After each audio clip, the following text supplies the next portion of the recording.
gracias por la invitación. Ojalá, bueno, ojalá vernos pronto también presencialmente, así que, pero muchas gracias, estoy súper contento de poder verle, escucharle. En este minuto no veo nada, creo que solamente veo mi pantalla, pero bueno, lo escucho súper bien, así que cualquier cosa interrúmpanme nomás. Y como comentaba Miquela, el título de la presentación, bueno, o sea, el objetivo de esta presentación es tratar de resolver esta pregunta, que es cuando un polinomio en varias variables puede ser escrito como el determinante de una matriz, y esta matriz, los coeficientes en lugar de ser escalares son formas lineales. Y es una excusa para introducir un montón de cosas de geometría, ¿verdad? Que es una de nuestras áreas de interés, ¿verdad? Geometría algebraica, notablemente.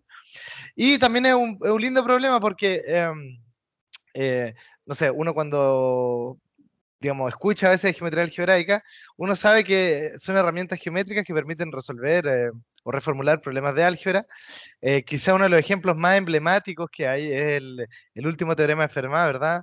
X a la n más y a la n igual z a la n, que no hayan soluciones no triviales para esa ecuación, siempre que el n sea mayor o igual a 3. Y uno sabe o escucha que existe una reformulación de eso en términos de curvas elípticas, por ejemplo, y que son objetos de geometría, por ende algebraica. Pero la reformulación o el paso de la pregunta original a las curvas elípticas quizás no es tan amigable para todo el mundo. Lo que voy a intentar hacer hoy es dar otro ejemplo, quizá, a pesar de que no voy a dar todos los detalles de cómo se pasa de la álgebra a la geometría, tengo que decirles que es mucho más simple y que nace también de una pregunta bien inocente y que se transforma en una pregunta no tan inocente, no tan fácil, de hecho, en geometría algebraica, y es la pregunta del título. Entonces, ¿cuándo un polinomio en varias variables se puede escribir como determinante de una matriz cuyos coeficientes son formas lineales? Entonces, déjenme partir con un poco de motivación, ejemplo. Entonces, primero que todo, déjenme comentarles que si ustedes tienen una matriz de tamaño D por D, sobre los números complejos, el determinante puede ser pensado como un polinomio en los coeficientes de esta matriz, ¿verdad? Como un determinante, tengo n cuadrado coeficientes, y hay una fórmula explícita, si quieren, para el determinante, y los coeficientes son enteros. Entonces, un polinomio con coeficiente entero. Y el grado de este polinomio es d, y no solamente un polinomio cualquiera de grado d, sino que un polinomio homogéneo. Déjenme ejemplificarlo y recordar todas esas palabras. Si ustedes tienen la matriz A, B, C, D, el determinante de AD por BC, o sea, AD, perdón, menos BC, es un polinomio en las variables A, B, C, D, en 4 variables, ¿verdad? Con coeficientes enteros, 1 y menos 1, de hecho. Y, eh, y es un polinomio homogéneo en estas 4 variables, en el sentido de que si ustedes amplifican cada una de las variables por el mismo factor lambda, ese factor sale al cuadrado hacia afuera. ¿Y por qué al cuadrado? Porque este es un polinomio homogéneo de grado 2. Entonces es un ejemplo de todo lo que acabo de decir. Y la idea de la charla de hoy va a ser cambiar estas matrices, cuyos coeficientes son constantes, por coeficientes que pueden ser variables, pero no tan locos tampoco, van a ser coeficientes que son formas lineales, es decir, elementos en el dual, si quieren, de este espacio vectorial. ¿Ya? De nuevo, si uno hace el determinante, les queda un polinomio, les queda algo homogéneo de grado D, pero ahora va a depender de todas estas variables que están acá. Un ejemplo, solamente para ilustrarlo, si toman las 4 variables, x0, x1, x2, x3, y toman el determinante de esta forma, les queda este polinomio homogéneo de grado 2 que está acá en estas 4 variables, x0, x1, x2, x3. Entonces, a pesar de que los coeficientes son formas lineales, cuando toman el determinante les queda algo no lineal, de grado 2 en este caso. Entonces, la pregunta que vamos a tratar de resolver es, si yo les doy un polinomio en varias variables, en n más 1 variable, partimos del 0, de grado d mayor o igual a 1, ¿será que existe una matriz necesariamente de tamaño d por d para que me dé de tal suerte que cuando yo calcule el determinante me dé un polinomio homogéneo de grado d, ¿cierto? Por el tamaño, simplemente porque el tamaño de la matriz es s. La pregunta entonces es, dado un polinomio p, ¿cuándo existe esta matriz que verifica esta condición? ¿Ya? Esa es la pregunta, súper sencilla, a priori por lo menos de formular. Y veamos algunos ejemplos que nos permitan tener un poco de idea de cómo resolver esto. Entonces, el primer ejemplo es cuando n vale 0. Recuerden que estamos con n más un variable, entonces tenemos una variable nomás, x0. Un polinomio homogéneo de grado d bueno, no hay mucho, existe solamente uno, salvo por múltiplo, entonces x0 a la d, por alguna constante compleja. Ah, quizás no lo dije, pero todo lo que voy a hablar ocurre en los números complejos. Y hay una buena razón para eso, porque siempre podemos sacar raíces, todo es más flexible en los números complejos. Entonces, si yo le doy este polinomio p, ustedes siempre pueden encontrar una raíz décima de lambda, incluso si lambda fuera menos 1, igual yo puedo hacerlo, da lo mismo, porque están los números complejos.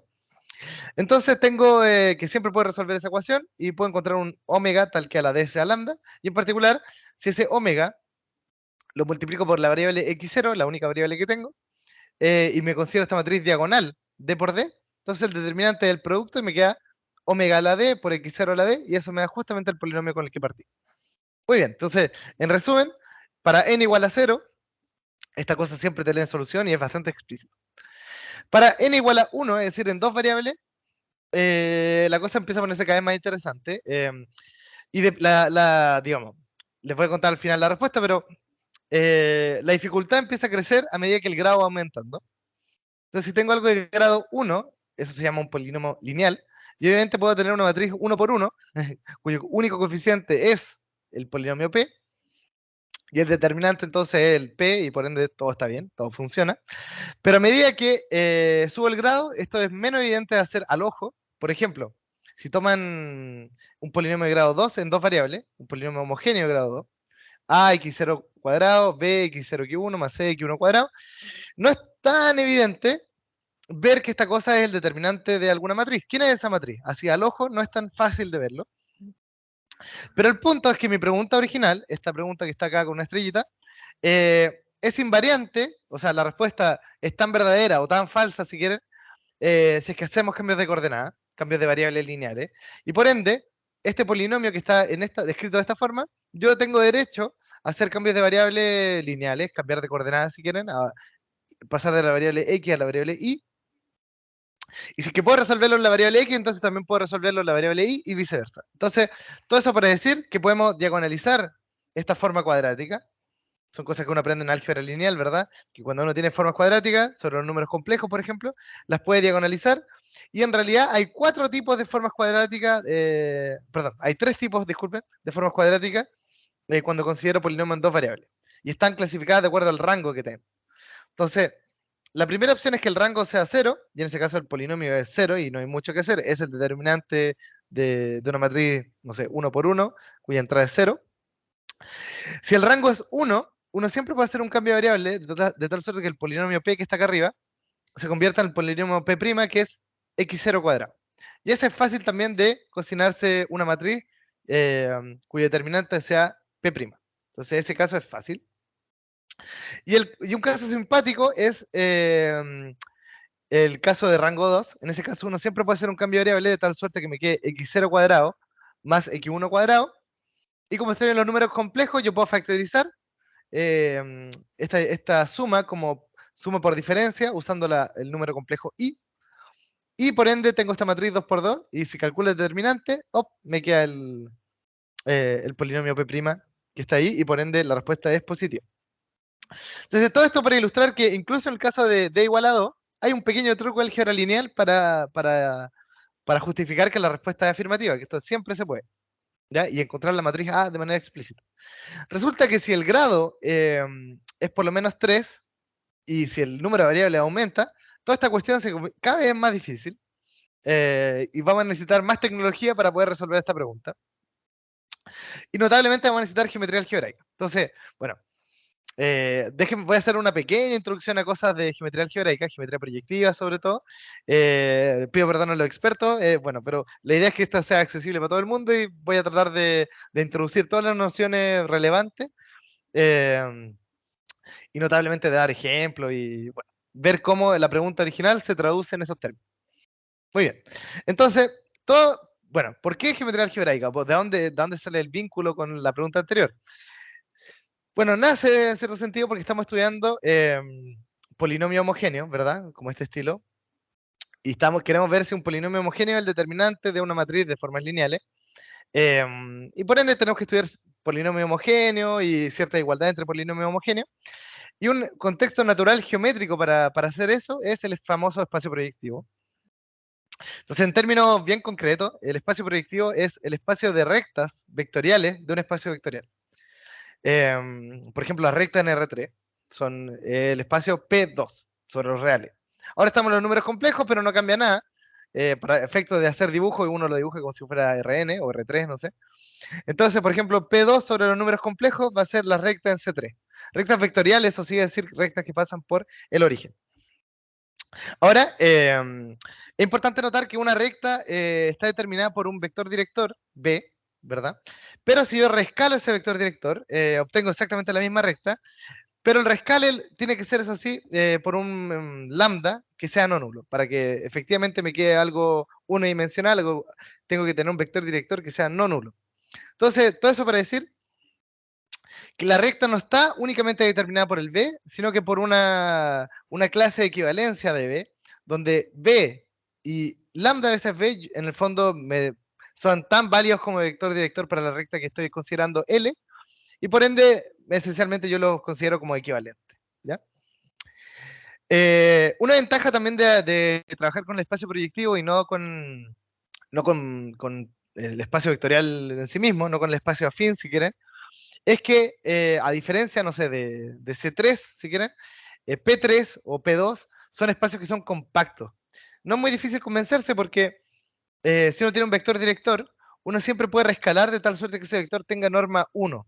Con otras palabras, la esfera, es decir, los vectores de norma 1, sobreyectan al espacio proyectivo. O sea, cada vector de norma 1 determina una recta, ¿cierto?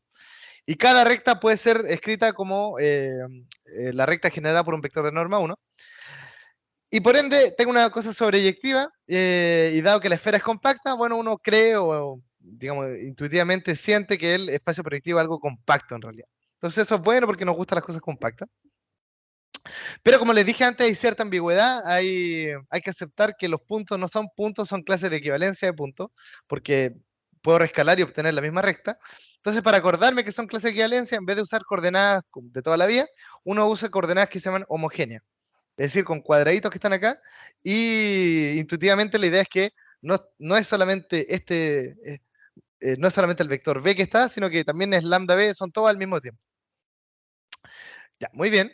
El punto es que, a pesar de que parece medio extraño, porque tengo conjuntos, ¿cierto? Son rectas, uno puede hacer geometría con esto también, porque si uno tiene un polinomio homogéneo de grado D, como por ejemplo esta ecuación de Fermat, el ser homogéneo, por definición, me dice que si yo rescalo cada una de las variables por el mismo factor, o en otras palabras, si yo cambio mi vector director por otro igual de válido, entonces ese lambda sale hacia afuera con una potencia D.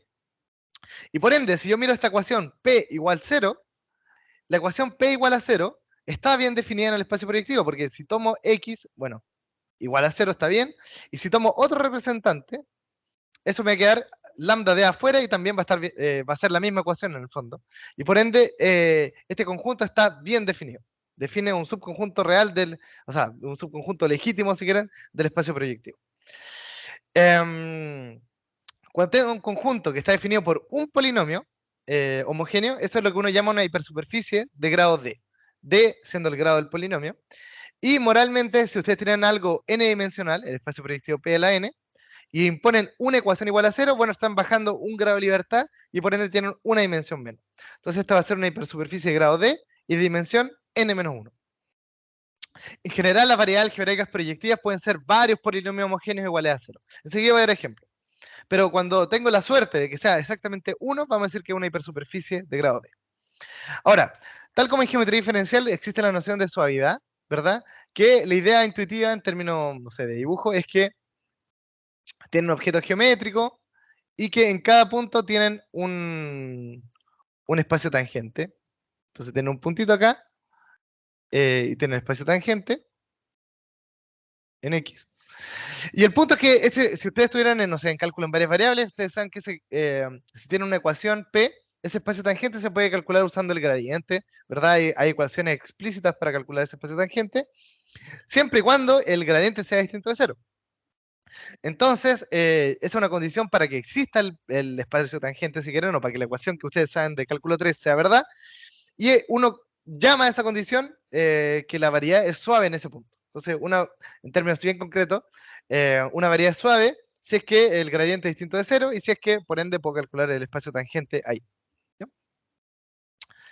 Bueno, eh, toda la geometría, bueno, uno puede tener variedades que sean suaves o no, pero todo es mucho más, digamos, interesante en cierto sentido cuando con las variedades son suaves porque tengo un nexo explícito entre cosas que yo sé de geometría algebraica con cosas de geometría diferencial. Entonces, puedo ir y venir entre la geometría algebraica y la geometría diferencial cuando estoy en el mundo suave. Entonces va a ser una hipótesis importante que vamos a considerar para el resto de la charla. Todo es suave. Muy bien. Ahora, como ya les comenté hace un par de segundos, no toda variedad proyectiva es una hipersuperficie, es decir, definida por un único polinomio. A priori tengo derecho, de hecho, a usar más polinomios, o sea, más polinomios para estudiar variedad algebraica. Y hay dos ejemplos bien emblemáticos de la geometría clásica, que la estudió, no sé, Hilbert incluso, Möbius, Salmon, un montón de gente.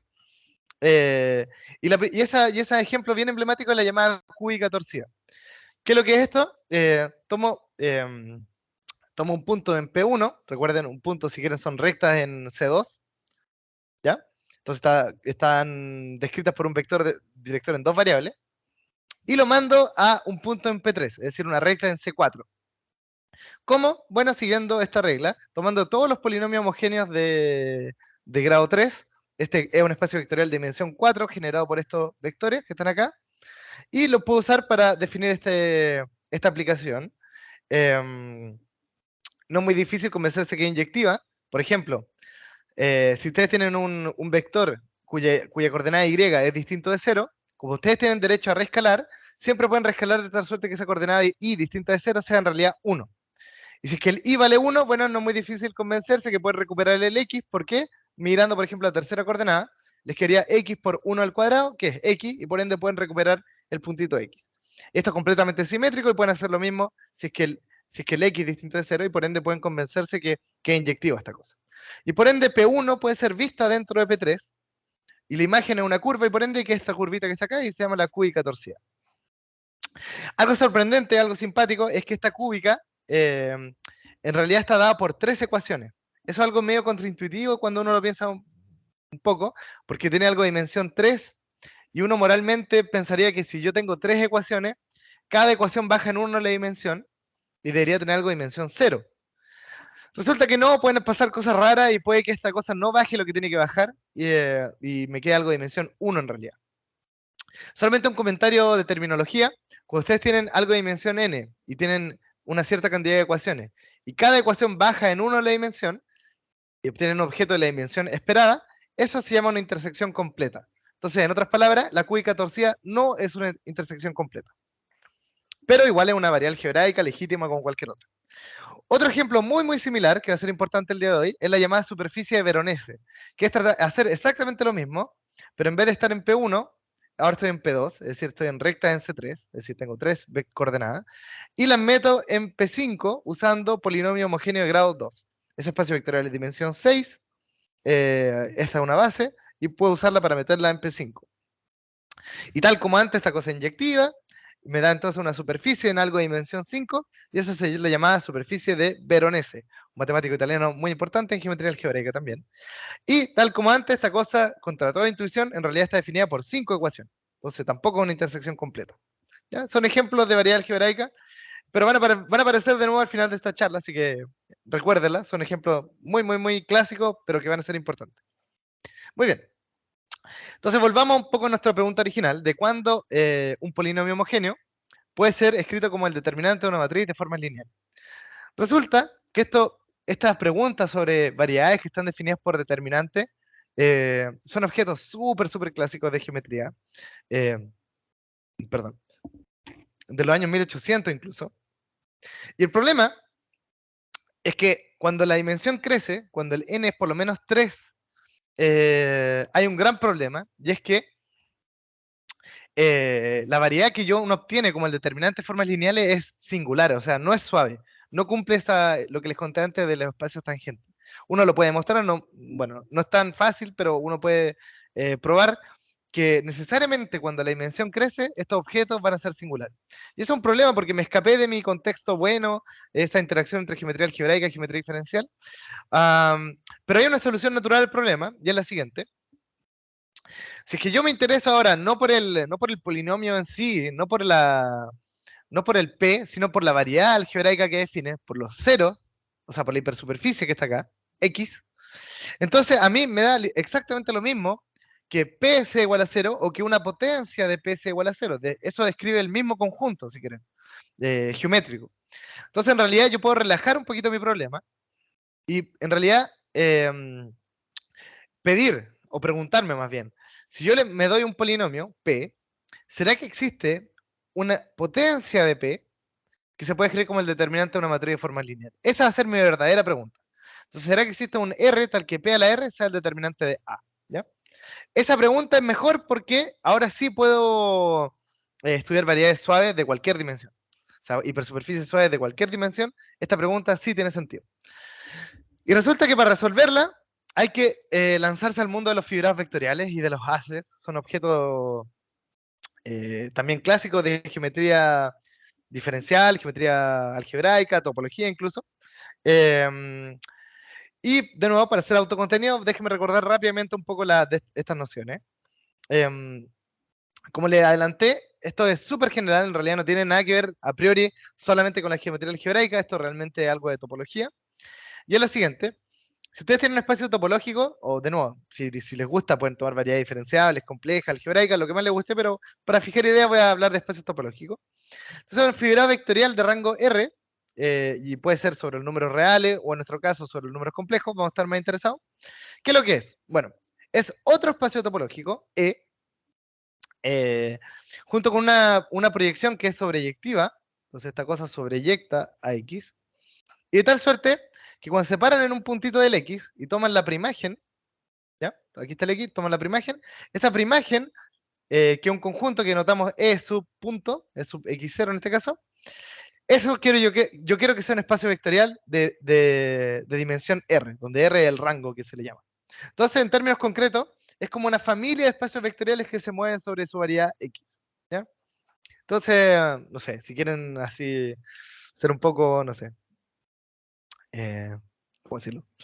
Si uno quisiera, eh, ¿cómo decirlo? Presumir un poco, uno podría decir que si el X es un punto, bueno, los fibrados vectoriales sobre un punto es toda la álgebra lineal que uno aprende, no sé, los primeros años de universidad. Y cuando X ya no es un punto, sino que una variedad, es como álgebra lineal que se va moviendo punto por punto, en cierto sentido. Y resulta que estos fibrados vectoriales tienen una propiedad adicional que se llama que son localmente libres. ¿Qué significa eso? O localmente triviales más bien. Quizá una forma más linda de decirlo. Y es que no solamente sobre cada punto tengo un espacio vectorial, sino que cada punto X admite una pequeña vecindad U, tal que la preimagen de esa vecindad es el abierto, donde me estoy parado, por exactamente el mismo espacio vectorial. A priori, este espacio vectorial podría depender del punto, pero lo que me dice este axioma es que, al menos localmente, yo soy capaz de tomar toda esta colección de espacios vectoriales y enderezarlo, entre comillas, y obtener el mismo fibrado, y obtener, por ende, como el mismo espacio, perdón, y obtener, por ende, una especie de cilindro, que es el que está acá. ¿Ya? Voy a dar ejemplos enseguida, así que no se preocupen. Y otra cosa simpática es que obviamente esta cosa, yo les dije que esto se puede hacer en una vecindad, pero podría tener, sin ningún problema, dos vecindades buenas, en ese sentido que existan dos cilindros, y que esas vecindades se solapen en un puntito que esté en la intersección de ambas. Por ende, si yo tengo una buena vecindad, acá a la derecha, tengo un cilindro asociado, tengo la fibra sobre este punto X que está en rojo, que está acá, y puedo hacer eso mismo a la izquierda, y tengo otro cilindro, y también tengo esta misma fibra, la misma preimagen, que un espacio vectorial, que está en rojo también. Y la pregunta ahora es la siguiente. Si yo tengo dos espacios vectoriales, ¿cómo me paso de un espacio vectorial a otro? Bueno, álgebra lineal nos dice que todo esto tiene que hacerse con matrices, ¿cierto? Eso es lo que nos gusta del álgebra lineal. Y por ende, lo que yo me gustaría es que, si yo me paro en este X, miro la preimagen, ¿qué es lo que es la preimagen? Bueno, es punto, coma, vector en un espacio vectorial, entonces X, B. Lo que me gustaría es el punto no moverlo, ¿cierto? Dejarlo quietito. Pero la parte que tiene que ver con álgebra lineal, es decir, el segundo término, este sí tengo derecho a moverlo. ¿Cómo? Bueno, aplicando matrices. Y resulta que la matriz que yo voy a aplicar, que va a permitir pasar de B a otro vector, va a depender del punto donde yo esté parado. Entonces, es una matriz que depende de los abiertos UI, UJ, entonces G sub IJ, y que además depende del punto donde yo estoy parado, del punto X. Entonces, es una familia de matrices, si quieren, que dependen de todo este dato que le estoy dando. Y estas matrices son las llamadas matrices de transición, que en términos bien concretos, para no extender un poco más todo esto, si ustedes tienen toda esta familia de cilindros, estas G y J, estas matrices, me están diciendo cómo se pegan estos cilindros. Y ustedes saben que en el fondo las variedades diferenciables son pegados de cosas. Entonces, estas G y J me dicen cómo se están pegando. Entonces, son bien interesantes porque me describen completamente el fibrado en la práctica. ¿Ya? Voy a llegar a eso de nuevo en 2 segundos, pero quiero hacer un ejemplo. Un ejemplo notable son el espacio tangente, es un fibrado vectorial muy importante. Si ustedes tienen una variedad, no sé, una esfera, por ejemplo, ustedes pueden calcular los planos tangentes en cada punto y entonces tienen un montón de espacios vectoriales, los espacios tangentes, que se van moviendo y resulta que esa cosa es un fibrado vectorial, en el sentido que les dije antes. Eh, es una colección entonces de espacios vectoriales, localmente trivial, todo lo que ustedes quieran. Y las matrices que permiten pasar de unas coordenadas X a una coordenada Y, bueno, si ustedes las conocen también, son las famosas matrices jacobianas. Entonces, esto es un ejemplo de un fibrado vectorial y estos son ejemplos de matrices de transición. El rango del fibrado vectorial es la dimensión de este espacio vectorial, que es precisamente la dimensión de la variedad. Así que es un ejemplo bien concreto de algo que ustedes ya han visto y que generaliza entonces, los fibrados vectoriales generalizan esta idea. Ahora, de nuevo, cuando ustedes tienen fibrados vectoriales, ustedes saben lo que son las secciones de este fibrado, y eso se le llama los campos de vectores. Es decir, en cada puntito de mi variedad, X por ejemplo, ustedes son capaces de dibujar vectores que tangente acá, B, y uno por cada puntito les va a definir como una especie de flujo, ¿verdad?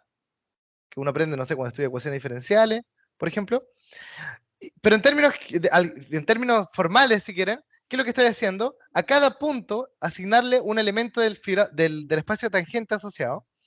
Y eso es lo que uno llama en geometría diferencial o en topología una sección del fibrado vectorial. Es decir, una función que va de la variedad original a su fibrado vectorial, ¿ya?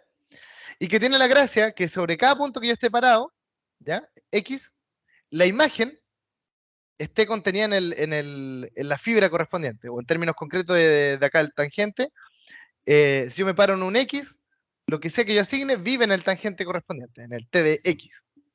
Entonces, la generalización de eso es lo que uno llama una sección. Entonces, en cada abierto incluso lo pueden hacer, pueden tomarse funciones que van del abierto hacia arriba, hacia el fibrado, y que cumplen esta propiedad, que el S de X está contenido precisamente en la fibra correspondiente al punto X. O en términos de monito, déjenme dibujarlo. Si ustedes tienen el puntito X acá, el S de X intersecta esta fibra justamente en un punto. Aquí, ese puntito. ¿Ya? Resulta que esas cosas son espacios vectoriales. Uno se puede convencer precisamente por esta condición, porque cada uno de estos es un espacio vectorial y por ende tiene sentido sumar vectores y multiplicar por escalares. Y ese espacio vectorial se nota así, H0 de E. Y un ejemplo particular, como ya le adelanté, es H0 del tangente y eso se llama los campos vectoriales. Excelente. Resulta que hay una relación bien íntima entonces entre los fibrados vectoriales, sus secciones, y otro objeto que no voy a indagar tanto, que son los llamados haces o sheaves en inglés. Este fue un concepto que introdujo Jean Leray, un matemático bien famoso, ¿cierto? Tuvo trabajo en análisis, en topología, ¿cierto? La teoría de Leray-Schauder en NDP, por ejemplo, teoría del grado. Y por ende, hay mucha topología detrás de eso, y en particular hay varios conceptos que él introdujo.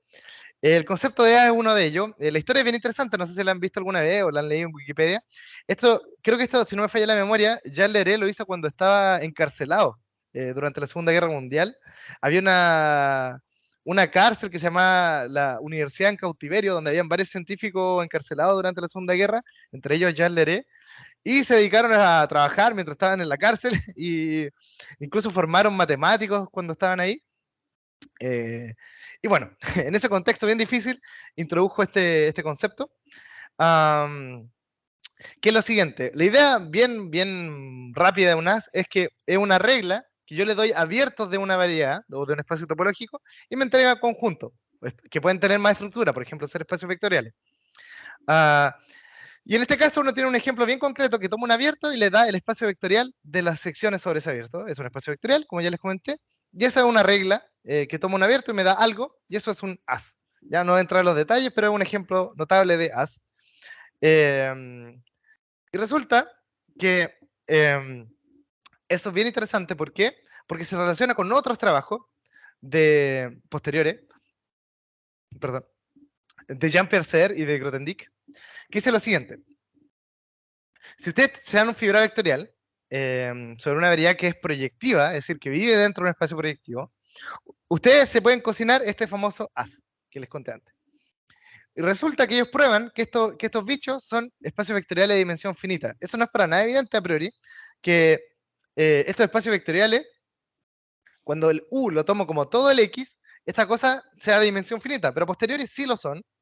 Y de hecho, mejor aún, Ser esencialmente define otros grupos, otros espacios vectoriales que son llamados los grupos de cohomología, que están asociados a este fibra vectorial y que extienden este concepto de secciones globales, de secciones, perdón.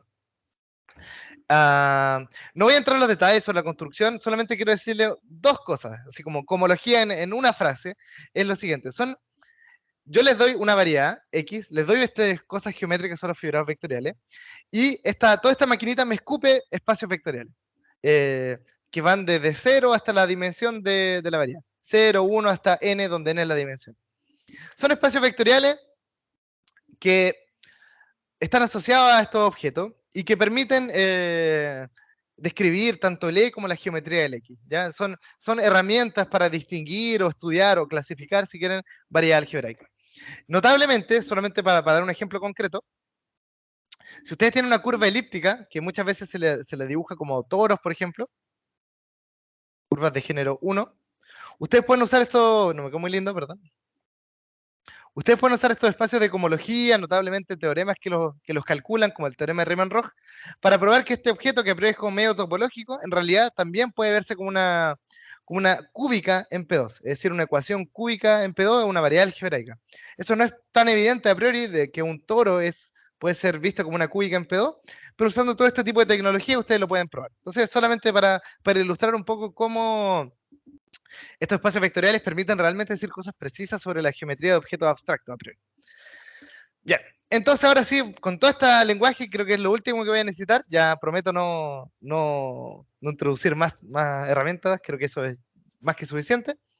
Vamos a atacar la pregunta que teníamos pendiente, la que da el título de esta charla, que es, si yo le doy un polinomio homogéneo grado D, ¿será que existe una potencia P a la R tal que esa potencia sea el determinante de una matriz de forma lineal?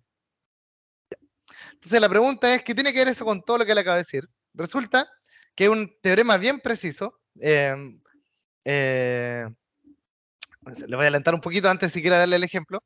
Hay un teorema bien preciso que voy a describir a continuación que permite resolver esta pregunta en términos de la existencia de ciertos fibrados. ¿Ya? Entonces déjeme contarle que cuando ustedes están al espacio proyectivo, hay un fibrado en rectas que es natural o canónico, tautológico, si quieren, que es el siguiente. Si ustedes están en el espacio proyectivo, si se recuerdan, déjenme ir para atrás, estas son las rectas de un espacio vectorial. Cada punto del espacio proyectivo es una recta. Entonces lo que ustedes pueden hacer es tomar un punto del espacio proyectivo, L, y recordar que es una recta. Entonces, recordar el espacio vectorial de dimensión 1 subyacente al punto en el que están parados. Y por ende tienen naturalmente una fibración en espacio vectorial de dimensión 1, en recta, y por ende tiene un fibrado vectorial de rango 1, eso se llama un fibrado en recta. Excelente. Entonces el espacio proyectivo viene como gratis con un fibrado en rectas que uno le llama O de menos 1. Es una notación nada más, si quieren. Y uno, es tan explícito todo, como es de álgebra lineal, que uno puede calcular a mano las matrices de transición. Yo les dije que las matrices de transición eran R por R, aquí quizá me equivoqué, esta cosa debería ser R por R, no N por N, debería ser R por R. Y aquí el R vale 1 porque son espacios vectoriales de dimensión 1. Matrices 1 por 1, bueno, eso no son matrices, se llaman funciones, ¿verdad? Entonces, funciones de transición. Y resulta que si yo les doy entonces la matriz del menos 1, yo, esto de nuevo es notación nomás si quieren, yo puedo definir las matrices del menos L simplemente multiplicando estas consigo mismo L veces. Es decir, tomar la potencia L. Y de manera más general, si yo les doy matrices de transición que definen un fibrado E, son matrices, ¿cierto? De tamaño R por R, yo las puedo multiplicar cada una de las entradas por este escalar, esta función si quieren, y me da por ende nuevas matrices, H y J, de tamaño R por R, que definen un fibrado vectorial, que vamos a denotar como E de menos L. Si quieren, en términos concretos, ustedes pueden hacer álgebra lineal, por ejemplo, multiplicar matrices, tomar matrices por bloque, todo lo que ustedes saben de álgebra lineal se traduce en operaciones en fibrado vectorial.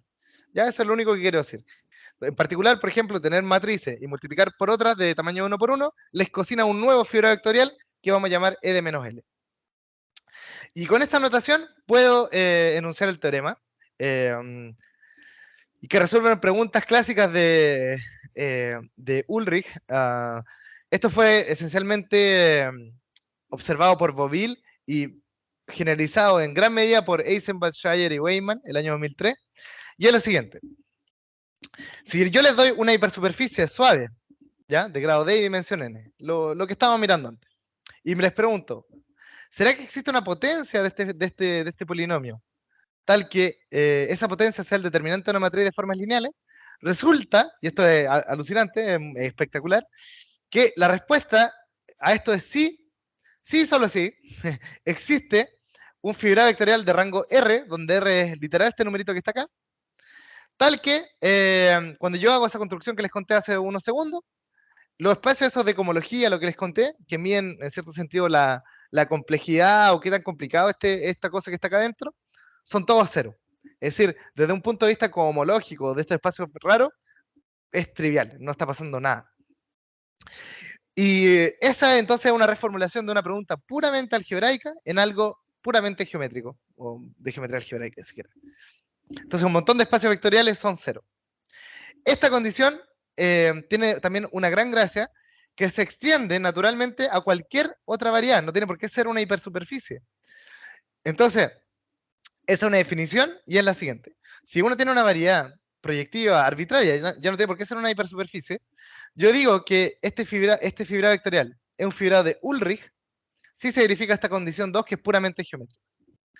Esos son los famosos fibrados de Ulrich y tienen una gran importancia porque están relacionados con la pregunta original. Entonces, la existencia de un fibrado de Ulrich en una hipersuperficie resuelve la pregunta original.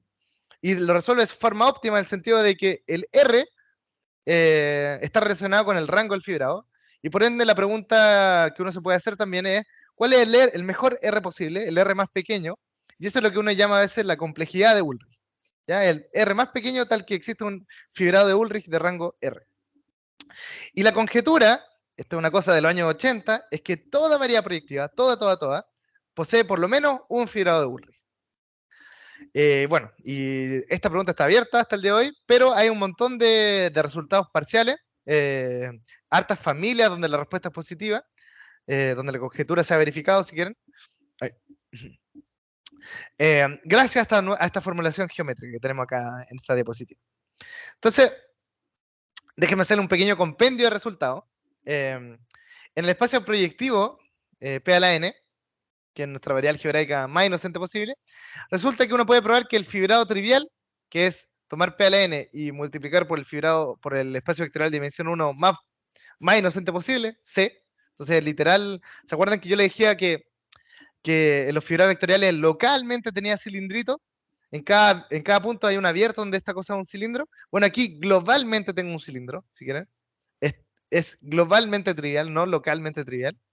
Esa cosa uno calcula con técnicas de geometría algebraica, uno puede calcular la cohomología y convencerse que esta cosa es de Ulrich. Algo sorprendente, esto es re loco si uno lo piensa, esta cuádrica, que es la cuádrica bien inocente, bien fácil, la más fácil posible, todas las variables al cuadrado, x0 cuadrado, x1 cuadrado, hasta la última variable al cuadrado, esa cuádrica también tiene un fibrado de Ulrich, pero el rango, y este es el rango más pequeño posible, esta es la complejidad de Ulrich, es enorme, es exponencial en la dimensión, es 2 a la no sé cuánto. En otras palabras, si a este polinomio ustedes le llaman, no sé, si a este le llaman P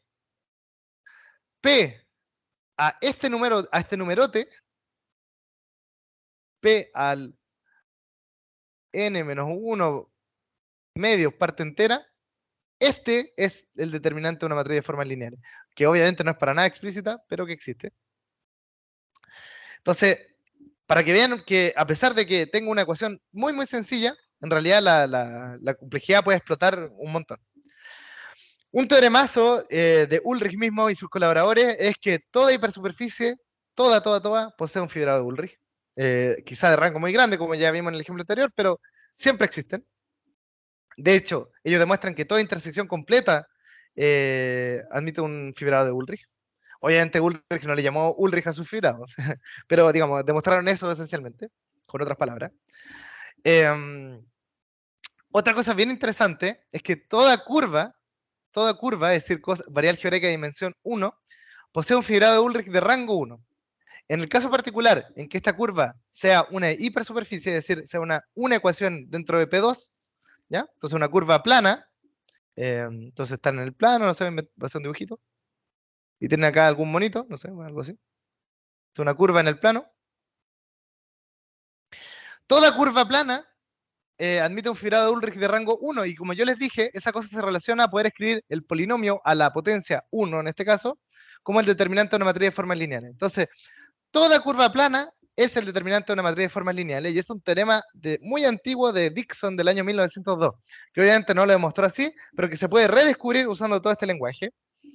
Eh, para dimensión pequeñas, por ejemplo, dimensión 2, se puede probar que toda superficie de grado 1, 2 o 3 posee un Ulrich de rango 1, pero si aumento el grado a 4, por ejemplo, esto es falso. O sea, en otras palabras, la potencia que tienen que tomar acá es más que 1. Necesariamente tiene que aumentar. Solamente a modo de promoción también de este tema, por si les interesa aprender más, para superficies, es decir, variedad algebraica de dimensión 2, no se ha demostrado completamente la conjetura de Ulrich. O sea, hay muchos resultados parciales para clases de superficie donde esta cosa es verdad, pero todavía no está resuelta la pregunta en total generalidad. Notablemente, hay resultados de Hartshorne, Casanelas, Bovil, Faenzi, Casnati, y si se fijan bien, los años de estos trabajos son súper recientes. Solamente para comentar, por ejemplo, el caso de superficies K3, que son superficies bien importantes, bien estudiadas en geometría algebraica, lo hizo a Daniele Faenzi el año 2019 solamente. Entonces, es bien reciente. Y en dimensión mayor o igual a 3 prácticamente no hay resultados, hay muy pocos resultados. Las grassmannianas, por ejemplo, que son una generalización del espacio proyectivo, en vez de tomar recta en un espacio vectorial, uno toma subespacios de dimensión a lo mejor más grande. Eso también es una variable algebraica, y estos sí tienen fibrado de Ulrich, y de nuevo, un resultado súper reciente del año 2015. Y hay un montón de variedades donde todavía no se sabe. Por ejemplo, variedad histórica es algo que estamos trabajando con unos colegas. Estamos tratando de producir fibrado de Ulrich en toda variedad histórica, un trabajo en progreso, ojalá que resulte. En variedad abeliana, si la dimensión es 3 o más, no se sabe nada, básicamente. En espacio homogéneo, también hay un montón de cosas abiertas. Así que, nada, hay mucho trabajo por hacer, eso es bueno, sobre todo en dimensión 3 en adelante. Eh, Ahora, las técnicas para usar esto en general son bastante no explícitas, o sea, todo es caso a caso, uno elige un tipo de variedades con ciertas propiedades geométricas, ciertos invariantes, qué sé yo, geométricos, etcétera. Y básicamente uno hace un caso a caso y así uno demuestra que existen estos bichos. Perdón. Es bien no explícito. O sea, Sí, o sea, es un montón de problemas caso a caso. Entonces nosotros nos hicimos una pregunta al revés, y es la siguiente. Dada una variedad abstracta cualquiera, X, estas variedades tienen asociados fibrados naturales, por ejemplo, el fibrado tangente, por ejemplo, el fibrado cotangente, que es el dual del tangente. Clasificar las variedades, tales que estos fibrados canónicamente asociados sean de Ulrich, o sea, ¿cuáles son las variedades, en otras palabras, que vienen naturalmente acompañadas, vienen de la mano con un fibrado de Ulrich? Y bueno, ese fue el trabajo que resolvimos junto con Vladimiro Benedetti en Dijon, con Juliette Prieto en el ISTP en Trieste, y con Sergio Troncoso acá en la Santa María. Y resulta que si una variedad tiene bueno, primero, jamás tiene cotangente Ulrich, eso jamás puede ocurrir, eso lo demostramos. Y por otra parte, si una variedad tiene tangente Ulrich, entonces son las dos variedades que les conté antes. La cúbica torcida en P3 y la superficie de Veronese en P5. Déjenme ir un poquito más atrás para mostrarle de nuevo esta cúbica torcida. Esta es una y esta es otra. Y esas son todas, no hay nada más. Entonces es un resultado de clasificación de variedades cuyo tangente es Ulrich. Déjeme contarle muy rápidamente, muy esquemáticamente algunos de los ingredientes. El primer ingrediente que usamos fue el siguiente. Cuando uno tiene fibras vectoriales, a uno le gusta tratar de distinguirlos, de encontrarle invariantes, ciertos numeritos, en el mejor de los casos, por ejemplo, el rango, pero también hay invariantes más finos, y notablemente hay unos que se llaman las clases de Chern de un fibra vectorial. La idea muy esquemática es que si uno tiene un fibra vectorial, son un montón de espacios vectoriales juntos, ¿cierto? Si yo tengo espacios vectoriales, eh, una función en varias variables, ¿cierto? Yo sé lo que es una derivada parcial, ¿cierto? Si estuviera en Rn. En el caso de fibras vectoriales, para poder derivar, uno tiene que hacer una cosa un poco más sofisticada, que es considerar conexiones, pero que vienen inspirados del hecho de poder derivar cosas. En vez de derivar funciones, uno deriva secciones de un fibra vectorial, y para hacer eso uno necesita conexiones. Y resulta que cuando uno tiene una conexión, uno puede asociarle a uno que se llama, un objeto que se llama la curvatura, ya que mide literalmente qué tan curvo es el espacio. Son cosas de geometría riemanniana, si quieren.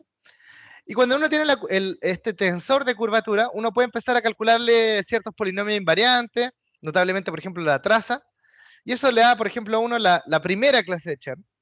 Y así como uno obtiene la primera clase de Chern, uno en general puede obtener varias clases de Chern, que no son números, son objetos en cohomología, pero que, bueno, uno los piensa como números, como invariantes de tu fibrado vectorial, y que hay tantos como el rango de tu fibrado. O sea, esta cosa viene del 1 hasta el rango del fibrado, R.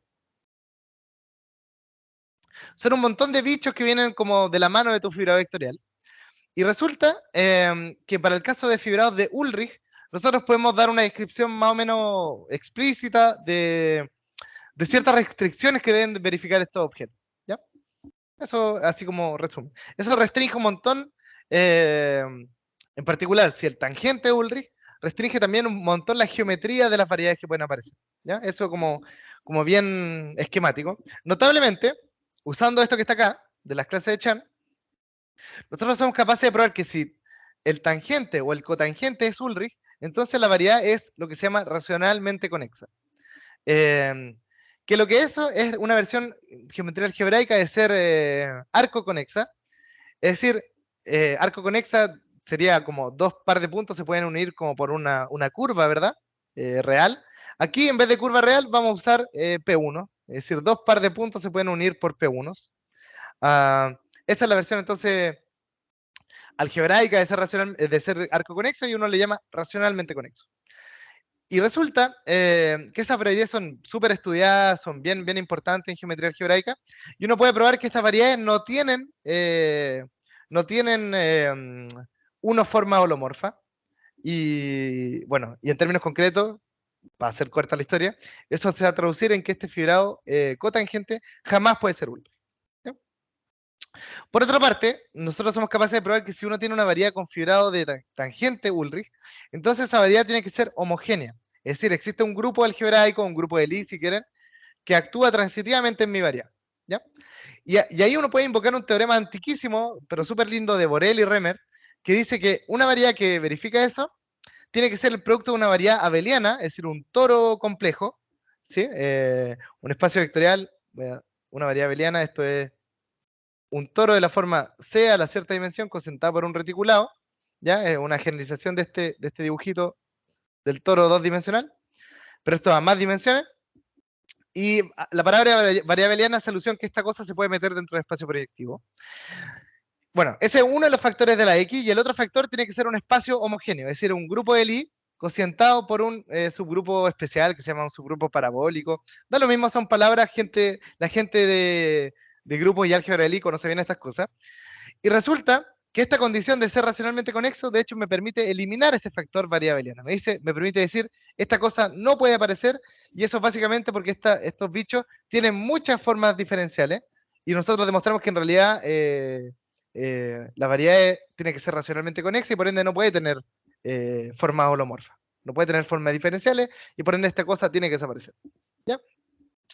Para recapitular, todo el problema se reduce entonces a estudiar cosas de este estilo, Gmod-P, y ahí, bueno, tenemos toda la maquinaria de grupo y álgebra de Lie que podemos tirarle a este problema, y lo hacemos, y resulta, y demostramos que el X, la única X que pueden aparecer son el espacio proyectivo, las cuádricas, es decir, como esta que les conté acá, cosas de este estilo, cuádrica dentro del espacio proyectivo, formas cuadráticas si quieren, la Grassmanniana 2,5, es decir, la Grassmanniana de planos en C5, o este producto de P1 con este otro espacio proyectivo. Y eso es todo. Y ahí hacemos obviamente un análisis caso a caso, bueno, hay que argumentar un poco, y nos reducimos finalmente a estas dos variedades que tenía antes. Esa es más o menos, bien resumidamente, el bosquejo de la demostración. Solamente para finalizar, déjenme comentarles que hay muchas cosas para hacer, como ya les traté de transmitir. Notablemente el caso de variedad histórica, estamos tratando de hacerlo ahora, es un trabajo en progreso, de tratar de producir usando métodos combinatorios. La gracia de la variedad histórica es que son objetos asociados a geometría convexa, combinatoria, polítopos, puntos enteros, en fin, hay todo un lenguaje que permite traducir enunciados geométricos en enunciados combinatorios o de geometría convexa, si quieren. Entonces, nosotros estamos trabajando en la traducción combinatoria de la condición de Ulrich, y probar mediante este otro lenguaje que es más fácil, que siempre existe. Pero hay dos preguntas interesantes también, que nacen un poco de la demostración que le acabo de describir rápidamente. Y es que, a pesar de que uno puede eliminar este factor A de variedad abeliana, este A que está acá, en realidad sería re interesante, súper interesante, entender variedad abeliana. O sea, es una pregunta abierta. Probar, por ejemplo, incluso en dimensión 3, en Trifle, que siempre existen fibrados de Ulrich, eso está abierto. Y otra generalización natural de esto es, ok, nosotros entendemos lo que pasó con el fibrado tangente. ¿Será posible entender subfibrados del fibrado tangente? Eso se llama, también en ecuaciones diferenciales, lo que uno conoce como foliaciones en una variedad. ¿Será que es posible encontrar foliaciones de Ulrich? ¿Y qué tanto restringe la geometría de la variedad que la posee? Esas son preguntas quizás interesantes a explorar, creo que vale la pena, y no solamente esta, como ya les dije, también hay mucho por hacer en dimensión más grande, así que nada, espero que le haya motivado, que también le haya interesado también, hay muchas cosas para hacer, y creo que es un problema bien interesante, y que nace de una pregunta bien, bien sencilla, y que se geometriza en varias maneras bien bonitas, así que bueno, creo que con eso voy a terminar la charla, terminé un poquito antes, así que bueno, muchas gracias. Muchas gracias, Pedro, por la charla. ¿Hay alguna pregunta, algún comentario? ¿Me escuchan, verdad? Uh-huh. Okay. ¿No? Bueno, yo de hecho tengo curiosidad, o sea, me gustaría entender un poco, ¿cómo dijiste que es bastante, digamos, complicado y no explícito demostrar que cierto tipo de variedad admiten fibrado de Ulrich? Pero ¿hay alguna técnica? ¿Cómo se hace? Por ejemplo, para la K3, ¿cómo lo conozco? Sí, ya, eso sí puedo comentarlo así rápido. hay varias técnicas. Una técnica es un poco la que usamos nosotros, así que no voy a entrar tanto en detalle, que es determinar más o menos condiciones en las clases de Chern y en cosas de cohomología que aseguren que cierto fibrado es de Ulrich, ¿ya? Eso es como hay una lista de condiciones que tienen que verificarse para que un fibrado sea de Ulrich. Entonces la pregunta, o se puede reformular un poco preguntándose, ¿cómo construyo fibrados vectoriales? ¿Cómo construyo en general fibrados vectoriales? Entonces, hay una técnica que es bien utilizada, que es la famosa propiedad de Cayley-Bacharach, que es cuando uno tiene, por ejemplo, voy a inventar, va a ser un dibujito, cuando uno tiene puntito en el plano, por ejemplo, en P2, por ejemplo, 9 puntos que pasen que estén contenidos en dos cúbicas, ¿cierto? Son 9 puntos. Entonces tiene un conjunto de Z de 9 puntos y que cumple con cierta propiedad que se llama la propiedad de Cayley-Bacharach. ¿Qué es lo que es la propiedad de Cayley-Bacharach? Que si yo tengo otra cúbica que pasa por 8 de esos 9 puntos, me va a costar dibujarla, pero imagínense que está pasando por 8 de los 9, entonces necesariamente tiene que pasar también por el último puntito. Esa se llama la propiedad de Cayley-Bacharach. Y resulta que hay una maquinita que si yo te doy un conjunto, más generalmente en una superficie, que verifica una propiedad muy similar de Cayley-Bacharach, entonces uno es capaz de producirse un fibrado vectorial de rango 2 que tiene ciertos invariantes dados. Si uno tiene suerte, esa cosa es de Ulrich, pero muchas veces uno no tiene suerte, pero como hay una cierta lista de cosas, por ejemplo, las clases de Chern y cosas así que uno tiene que saber, a lo mejor uno puede, a lo mejor no LE funciona, pero multiplicar LE por algún, no sé, fibrado rango 1, como esta cosa que hicimos antes, este que está acá, esta construcción, para cocinarse que esas condiciones se satisfagan y por ende que sea Ulrich. Ya, eso ocurre en muchos ejemplos, de hecho, de superficie, pero para K3 en particular, lo que ocurre es que este objeto que uno se construye así, no verifica las condiciones de las clases de Chern, por ejemplo. Entonces uno tiene que modificarlo un poco y voy a contarte solamente la idea crucial, es uno se cocina un E que no funciona, pero uno hace lo siguiente, uno se toma una sección no nula y lo evalúa en un puntito, uno puede considerar un as rascacielos que se llama, con este phi, y uno se toma el kernel de este bicho, el kernel de esta función va a ser ahora ya no va a ser localmente libre, no va a ser un fibrado vectorial, va a ser un as en una K3, el espacio móduli de as en las K3 uno lo entiende bien, y uno puede demostrar que este as se puede deformar dentro del espacio móduli a una cosa que es localmente libre, a un fibrado vectorial, y que este mejora en cierto sentido esas condiciones que estaban fallando. Uno repite ese proceso varias veces para que, por ejemplo, la clase de Chern sea lo que tiene que ser, cierto número, pero digamos, es súper no explícito porque son construcciones de haces que son de partida no tan explícitos y que uno tiene que deformar dentro del módulo para tener algo localmente libre, y así uno repite ese proceso varias veces y llega como producto final, después de ciertas iteraciones, a un fibrado vectorial que existe y que es de Ulrich. Entonces para decir simplemente que es bien no explícito. Gracias. Entonces tampoco se espera unicidad en general, ¿no? O sea, no. Hay todo, de hecho, claro. ¿sí? ¿Verdad? No, adelante. No, justamente que hay algo bien simpático, es que uno en general, cuando uno estudia espacios de módulo y es cierto que parametrizan estos fibrados vectoriales, uno puede describir, por ejemplo, la dimensión de ese espacio, si es que el módulo es suave o no en el punto que estoy mirando, que corresponde a este fibrado, y típicamente esas cuentas involucran conteos de cohomología, y como los fibrados de Ulrich tienen cohomología tan explícita, uno puede, por ejemplo, probar que estas cosas son suaves, de cierta dimensión que uno puede calcular. Entonces, en general, la condición de Ulrich te permite decir varias cosas, incluso del módulo y de estos fibrados. Muchas gracias. Gracias. ¿Hay más preguntas?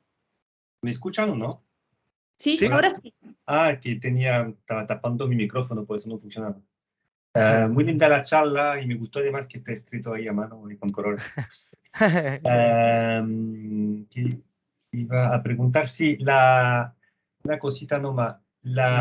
Si uno especializa con R igual 1, el teorema de función, entonces, que hay algo que no me quedó claro ahí sobre cuando introdujo la R de repente, ¿qué tan se aleja del problema inicial? O sea, si yo especifico R igual, eso no me quedó muy claro, porque como que parece, la forma como lo presentó parece que es un truco para evitar el problema inicial, original, pero no es eso, supongo. Sí, claro, tiene que... Sí, ¿sí? perdón. No sé. Como yo lo veo, al menos, como yo lo veo, es que tiene que ver con esto, con que si es que quiero sí o sí restringirme a R igual a 1, los objetos que voy a obtener van a ser cosas que no van a ser suaves, van a ser singulares, inevitablemente. Hay toda una teoría de cosas que se llaman las variedades determinantales, y uno puede probar que cuando la cantidad de variables, cuando la dimensión es muy grande, necesariamente esta cosa va a tener singularidades. Entonces, sí o sí me voy a salir del mundo suave. Por otra parte, hay un teorema famoso de Hilbert, el Hilbert-Nussdalen, ¿cierto? Que me dice que si ahora miro esta igualdad como variable algebraica nomás,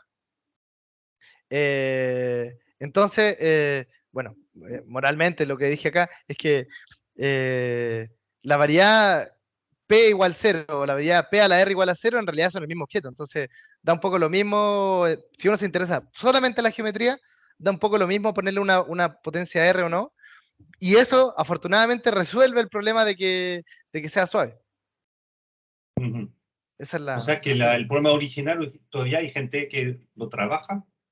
O como que todo el mundo se tiró a la versión geométrica. O sea, sí. Yo creo que hoy, por ejemplo. Sí, la conjetura yo creo que, si mal no recuerdo, yo creo que ¿concepto? Bueno, perdón, para ser más preciso, la problema original sin la potencia R y todo eso, ese fue Boville esencialmente que la estudió. O sea, así con la R igual a 1. ¿Ya? Y él demuestra de hecho y exhibe cosas, él prueba, por ejemplo, que el hecho de que existan cosas donde esto se cumpla con la potencia igual a 1 es bastante restrictivo. O sea, que esto no siempre es verdad y da condiciones, o muestra algún ejemplo donde es verdad y otro donde no. Y después de eso se pasó a la pregunta un poquito más general con este trabajo de Eisenbach-Schreier. Ahí se relajó un poco esa condición y yo diría que hoy en día eso es lo que se estudia.